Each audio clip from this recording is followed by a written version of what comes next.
2024-এর স্বাধীনতার পূর্বে ঠিক যেভাবে জামাত কিংবা শিবিরের ট্যাগ লাগিয়ে মানুষকে দমিয়ে রাখার চেষ্টা করা হয়েছে ধর্মীয় প্রোগ্রামগুলোতে, ঠিক এখন আবার ধর্মীয় প্রোগ্রাম করতে গেলে আওয়ামী লীগকে ট্যাগ লাগিয়ে সেটা বন্ধ করার একটা পায় তারা। এটা খুবই জঘন্য রাজনীতি। 12 তারিখে যারা মানে প্রোগ্রামের আয়োজক ছিল তাদের মধ্যে থেকে অনেকেই বলতেছে যে এই প্রোগ্রামকে কেন্দ্র করে আওয়ামী লীগের একটা পুনর্বাসন করার চেষ্টা, এই ধরনের একটা মন্তব্য তারা করছে। এই মন্তব্যটা খুবই বাজে এবং ফালতু একটা মন্তব্য। আপনারা হয়তো দেখছেন যে এখানে টোটাল সমাবেশের মধ্যে আওয়ামী লীগ কিংবা রাজনৈতিক কোনো বিষয়ে কোনো আলোচনা হয়েছে, কখনোই হয় না, একটা শব্দ পর্যন্ত হয় নাই। অর্থাৎ শুধু একটা ধর্মীয় প্রোগ্রাম, ফিলিস্তিন সারা বিশ্বের 200 কোটি মুসলমানের একটা হৃদয়ের জায়গা হচ্ছে আল আকসা। সেই আল আকসা স্বাধীন করার জন্য মুসলমানরা রক্ত দিতে প্রস্তুত।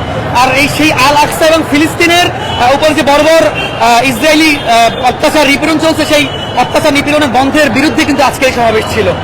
এই সমাবেশ থেকে বার্তা হলো ফিলিস্তিনকে স্বাধীন করতে হবে, কারণ ফিলিস্তিন স্বাধীন ছিল, স্বাধীন করতে হবে।